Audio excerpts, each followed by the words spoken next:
दो त्रिभुज तय है कि उनकी संगत भुजा भी बराबर होंगी, उनके संगत कोण भी बराबर होंगे। याद रखना, पढ़ने जा रहे हैं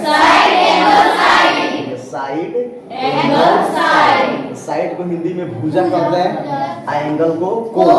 तो भुजा कोण भुजा सर्वांग समता। समझ आ रहा है? तो पहले ही देख लेते हैं कहता क्या है। अच्छा, ये नाम से ही क्लियर है, अगर इसके नाम से ही पहचानिएगा तो क्लियर है। उसमें क्या था, साइड साइड साइड था, तो एक तीनों भुजा और दूसरा का तीनों भुजा। तो यहाँ देखिए साइड एंगल साइड, यानी एक त्रिभुज की दो भुजा। आप देख रहे हैं एंगल हम बीच में लिखे हैं, इसका मतलब है इस दोनों भुजा के बीच वाला कोण, ये दोनों भुजा के बीच वाला कोण दूसरा त्रिभुज के दोनों भुजा और उसके बीच वाले कोण के बराबर हो जाए तो वह दोनों त्रिभुज सर्वांगसम। समझना है ये?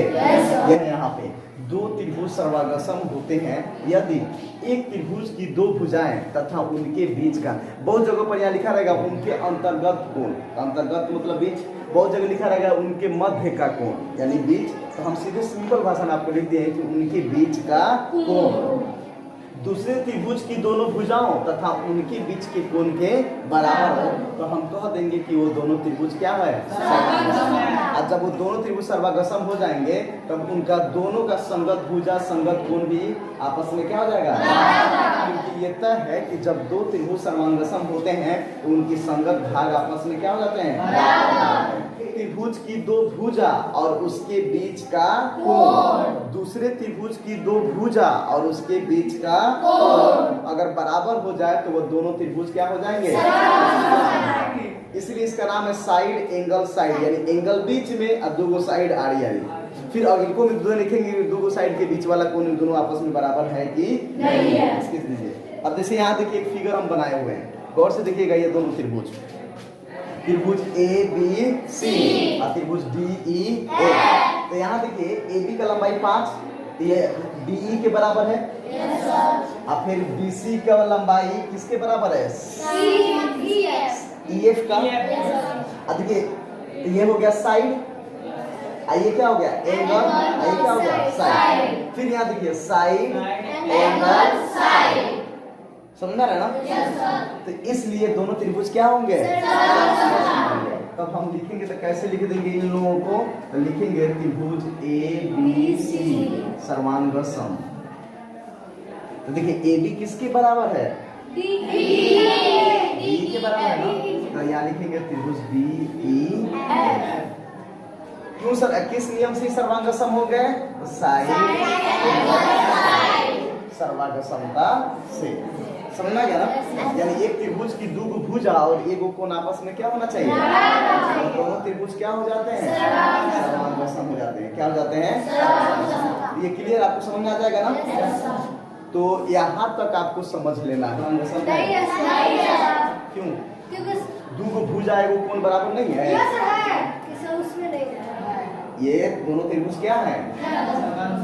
अब क्या बोलते हैं, एक त्रिभुज की दो भुजा, तो देखिए 9 सेंटीमीटर 9 सेंटीमीटर 8 सेंटीमीटर 8 सेंटीमीटर और एक कोण 85 डिग्री 85 डिग्री। तो ये दोनों त्रिभुज क्या हो गए, सर्वांगसम है कि नहीं है? है नहीं है, क्यों नहीं है? ये दोनों त्रिभुज सर्वांगसम नहीं है।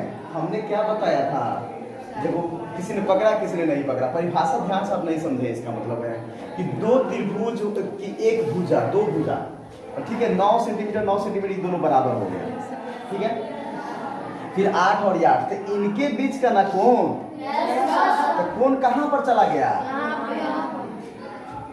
समझ रहे हम क्या कह रहे हैं? दो भुजा जो बराबर हो रहा है उनके बीच में जो कोण बन रहा है वो बराबर होना चाहिए। उनके बीच में का कोण क्या होना चाहिए, तब ना वो सर्वांगसम होगा, अन्यथा वो सर्वांगसम नहीं होगा। अब मान लीजिए हम इसको यहाँ पर दे दें, अब बताइए सर्वांगसम है कि नहीं है? अभी भी नहीं है। क्यों नहीं है? कि यह दोनों त्रिभुज दोनों भुजा तो बराबर इसके है, लेकिन यहाँ का कोण 85 डिग्री होना चाहिए, लेकिन यहाँ का कोण क्या दिया हुआ है, समझ रहे हम क्या कह रहे हैं?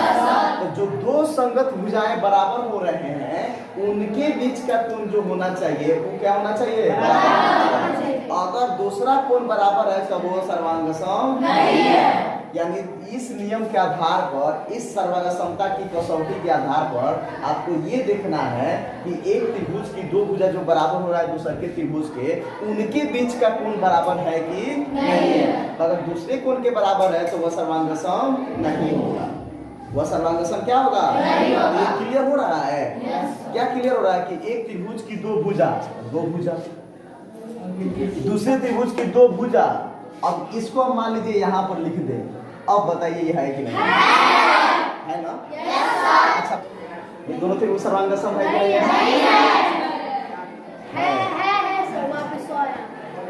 इसलिए है कि आप जानते हैं कि त्रिभुज के तीनों कोनों का योग कितना डिग्री होता है? होता है ना? कितना होता है? देखिए 100 डिग्री। और ये कितना? तो बच गया कितना होगा? ये कितना डिग्री होगा? तो यार लिख दिए 30 डिग्री। अब देखिए साइड 10, एंगल 30, साइड एंगल, और फिर क्या हो गया? साइड 8 आ गया ना? अब इस त्रिभुज में देखते हैं साइड, तो ये भी 10, एंगल 30, साइड 8। ये देखिए दोनों बराबर है सर नहीं है? तो ये सर्वांग सम नहीं है। तो कंफ्यूज किया कि कोण नहीं दिया है आपको, तो आपको क्या करना है कि अगर दो कोण दे दे तो तीसरा कोण आप निकाल लीजिए। अब तब देखिए कि सर्वांग सम है। अच्छा, इसका नाम लिखेंगे कि किस आधार पर ये सर्वांग सम है, तो कैसे लिखेंगे? त्रिभुज पी क्यू आर लिख दिए, पहला वाला जैसे मन करो वैसे लिख दीजिए, सर्वांग सम। ठीक है, अब त्रिभुज का साइन दे दिए, चिन्ह दे दिए, तो देखिए पी का संगत क्या होगा? तो उसको आप भूल जाइए, जिसके आधार पर हुआ है पहले उसको नाम देख लेते हैं। ठीक है, तो आप यहाँ पे ये आर पर 30 डिग्री बन रहा है, और यहाँ पर किस पे बन रहा है? तो तय है कि आर का संगत कौन होगा? ठीक है, ये निकल गया। अब आते हैं बात देखिएगा, अब यहाँ पर 100 डिग्री बन रहा है, तो यहाँ पर भी कितना डिग्री बन रहा है? तो पी का कौन हो जाएगा? पी का कौन हो जाएगा? अच्छा, भुजा देखिए एसी है 8, ए से सी यानी 30 डिग्री से जाना है उधर, तो देखिए 8 कितना है? यहाँ पे 8, तो यह किधर जाएगा? आर से कहाँ जाएगा? यानी आर से कहाँ जाएगा? वो पी। ए से कहाँ जाएगा? सी। तो ए की जगह पर आर और पी की जगह पर सी। तो यहाँ पे हम क्या लिखेंगे? इसके जगह पर पी के संगत पर क्या लिख देंगे? सी।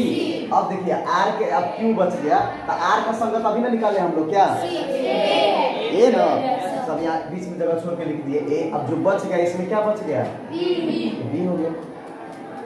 अब इसका मतलब है कि कोण P किसके बराबर हो जाएगा? कोण C के। देखिए बराबर है कि नहीं है?